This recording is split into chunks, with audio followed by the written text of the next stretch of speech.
Stories of Great Christians.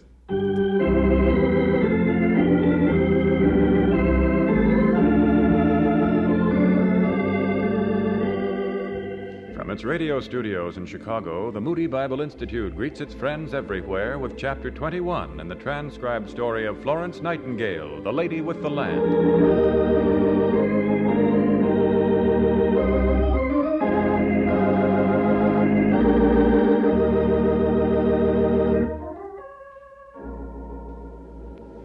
Since she was responsible to the War Department for all the nurses in the Army hospitals, Florence Nightingale determined to sail across the Bosphorus to visit the two institutions at Balaclava.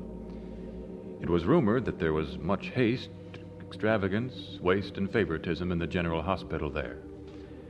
An inspection confirmed these suspicions. The hospitals were dirty and ill-managed. Mrs. Weary, the superintendent, was weak and inefficient and dominated by the openly rebellious Mr. Davis. Miss Nightingale found it her painful duty to interview these two, and in turn their painful duty to be interviewed. She'll be here any minute now, Davis. She thinks she's clever. She barely arrived yesterday, and off she goes, galloping over the hills with a whole party of gentlemen. Showing off. How popular she is. She ain't so popular. No, I guess she's not really. Makes you tired to hear of all them men picking her flowers and making pretty speeches to her. The soldiers all cheered her when she went by. No use saying anything against her to them. Like I say, they really don't know her like some people. Us, for instance. She was looking the hospital over all morning yesterday, poking into everything. That's it. She's nosy and she's proud, and she's got no business here anyway. Dr. Hall says her instructions say she's heading Turkey. It don't say she's head of the hospitals in the Crimea. What's she doing here? Well, some say it was just an oversight, that wording about Turkey. They say she's really supposed to look after all the women. Well, when we came out here, nobody said we was going to have to mind her. Shh. Here she comes. I don't care. Let her hear me. Good afternoon, Mrs. Weary. Good afternoon, Miss Nightingale. Well, imagine seeing you here. I'd about as soon expected to see the Queen herself here as you. Good afternoon, Mr. Davis. And what brought you here, pray? I'm glad you asked, because it gives me a chance to get right down to particulars. I brought some plans with me that were drawn up by myself and Mr. Sawyer. As you've probably heard, Mr. Sawyer is a remarkably worthy gentleman and a genius. A veritable genius when it comes to cooking. I guess some of us don't need any cooking lessons. Well, he's not here to give lessons, but advice and aid. As I was saying, you'll want to look over these plans for completely revamping the kitchens. Look at that. The stoves are to be over there now. Well, you can see that it would make handling the food much easier and get it to the patients more quickly. And this would be an entirely new section. A special diet kitchen like we've used successfully for months at Scutari. Who are you going to get to do all that building? Why, that would take a lot of skilled work, like Still, it can be done. Who told you to come out here and start changing everything we've been doing? I have orders from the War Department, Mr. Davis. But there's no need of discussing all that. The other things I have to say I can take up with Mrs. Weary alone. So if you have other duties claiming your attention, Mr. Davis? I might have some other little things to do, all right, such as confab with Dr. Hall. He knows I don't mind taking orders from somebody I'm supposed to take them from. Goodbye, Miss Nightingale. Good afternoon. Mr. Davis doesn't mean some of those things he said, Miss Nightingale. Mrs. Weary, I found serious evidence of waste and a tendency to be extremely liberal with a few individuals here in your hospital. I'm sorry I have to bring this to your attention, but Those are things nobody can help, Miss Nightingale. If you I think believe it's you would easy have to- more success in combating them if you'd remind yourself that you are the superintendent. Well, As the person in charge, it's up to you to see that things go right. But Davis, Dr. Hall, I mean, things have to be worked out by a number of people sometimes, not just one. Haven't you found that's true in your experience? But it's up to you to take the initiative, to push in the right direction. Oh, I'll admit it's not easy. Oh, Oh, Miss Nightingale, Miss Nightingale. Don't lie there like that. Can't you say anything? Miss Nightingale. Orderly, call Dr. Hadley at once. Tell him Miss Nightingale's fainted and I can't rouse her. He's in the next ward. I'll get him. Oh, what shall I... I can't lift her. Oh, dear me, she shouldn't be moved. Oh, why did this have to happen here? What shall I... Oh, I know, the smelling salts. Here. Now, smell this, Miss Nightingale. Wonder if she can hear me. She looks almost dead. I came as soon as the orderly told me. It's Miss Nightingale, you said? Yes. Oh, yes. Right here on the floor, Doctor. I left her right where she fell. I didn't know what to do with her, you know. Unconscious. Yes. Pulse terrific. Here, help me put her on this table. All right. There. Now she's on. What's the matter with the doctor? She's got Crimean fever. How awful. Send for the Bracebridges at once. I will. And find a couple of orderlies with a stretcher. Yes. She'll have to be moved. Moved? Where? To the Castle Hospital. Oh. There's air on the heights, at least. The stench here by the harbour is too much, even for a well person. She's terribly sick? Mortally. Her condition, I would say, is decidedly critical.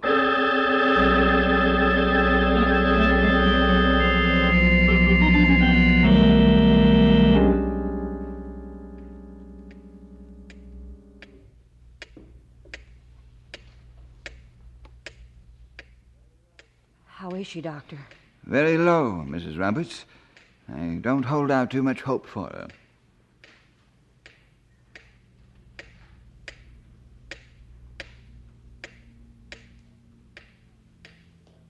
Any improvement, Doctor? No improvement.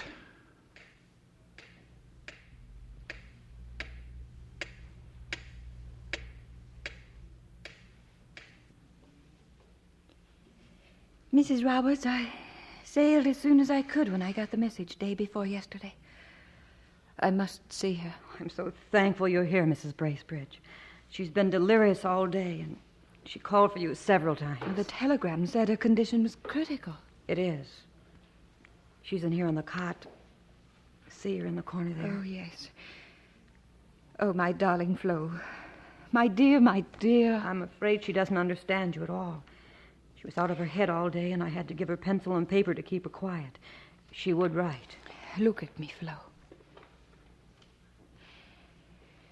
I guess you're right. She doesn't know me. I know you'd like to go to your room. Your bags are in the hut on the other side of the square. I might as well unpack the few things I have, and then I'll be able to come back and relieve you. You've been looking after her for a long time, haven't you, Mrs. Roberts? A while, yes. But take your time and get a little rest yourself before you come back. I'll be back shortly. Whose voice was that? Was it Selina? Miss Nightingale. Miss Nightingale, you sounded just like yourself.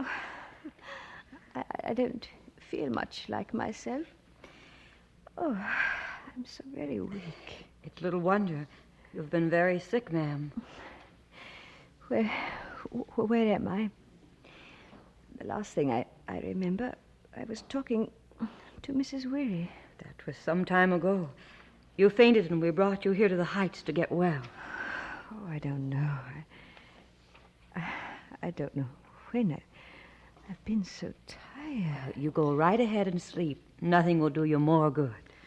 Oh, I don't know. There's work to be done. I can't simply just... Oh, why am I so tired? Well, you go right ahead and sleep. Nothing will do you more good. I guess I will. I guess I just... Oh, thank you, Lord. I think she's going to be all right now.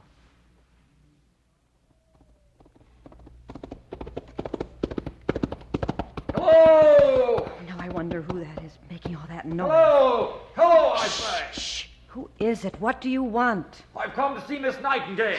Man, don't make so much noise. What are you anyway? Are you all wrapped up in that cloak? Is this Miss Nightingale's hut? It is, but if you think you're going to just walk in, you're mistaken. Now, out you go again. I'm only a soldier, lady, but I've come a long way to see Miss Nightingale. My name's Raglan. Really, she knows me very well. Oh, Mrs. Roberts, it's Lord Raglan, the commander. Oh, I beg your pardon, sir. I didn't realize... Thank you, Miss Nightingale. I didn't think I was going to get to see you. You have a very capable guard on duty. Forgive me, sir. You're to be commended. Do you mind if I pull up this stool and sit here for a while? Please do. You're able to converse a little now, I see. Mrs. Roberts tells me I'm much better. Oh, well, I'm truly thankful for that. But I didn't come to tax your feeble strength by asking you to talk. I just wanted to be sure that you're out of danger. I believe she is, sir. Good. Now, I'm going to telegraph the news to England. They say people are so concerned that strangers stop each other in the streets and ask for news. I don't doubt that any. You know, the soldiers are devoted to you, Miss Nightingale. Some of them turned their faces to the wall and wept when they heard you were ill. They're my good friends. They are that. There's a reason. You've been more than a friend to them. And I want you to know that you have the prayers and sympathy of all the army, from privates to generals, including your servant Raglan himself.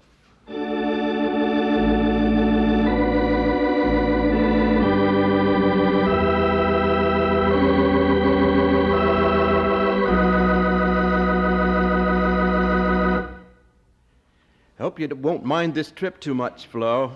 Dr. Hadley said you'd be better off away and recommended that we put you aboard the Jura. Careful now. Don't tilt the stretcher too much. All right. Now then, up, over into the bunk. And there she is. Hope that didn't jar you too much, Flo. No, I'm all right. Come out here, Bracebridge. Huh? Out here? Yes. Close the door, too, please. Oh, what's the trouble, man? Miss Nightingale looks so pale and weak. How's she going to stand the long trip? Oh, Dr. Hadley has been a physician from the start, and he said he thought she was well enough to go. But all the way to England? Oh, but she's not going to England. She flatly refuses to be taken home. She does? Yes. She got her strength up enough to be quite definite about that. Well, if she goes in this boat, she's gone to England. What do you mean, Ward? Just that this ship doesn't stop at Scutari, that's all. It goes directly to England. Are you serious, man? Perfectly. It's one of the few ships that doesn't dock at any other port. Oh, now I begin to see. It's a plot to get rid of her. Plot? I don't know what you're talking about. Well, it's unbelievable, but there's no other explanation. What is the explanation? Well, as you know, Doctors Hall and Hadley are rather close, and Dr. Hall dislikes very much having Miss Nightingale around. So, when this business of moving her while she's sick and helpless came up, I think they decided to take advantage of it. You mean they're responsible for her being on board this ship? They are. They picked out the transport and they arranged the passage. I had no idea it wasn't stopping at Scutari. So that's it. Well, what now? What now? We're not going to go along with something that would only break her heart. We're going to take her off the ship, and I'll personally see that she's taken to Scutari, where she wants to be.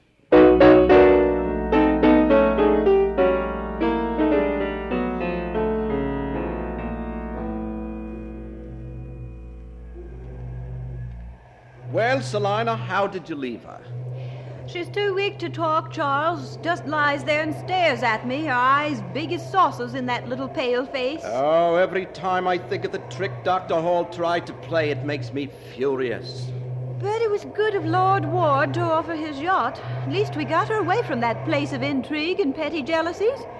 We'll take her to a quiet place to rest, and she'll come through all right.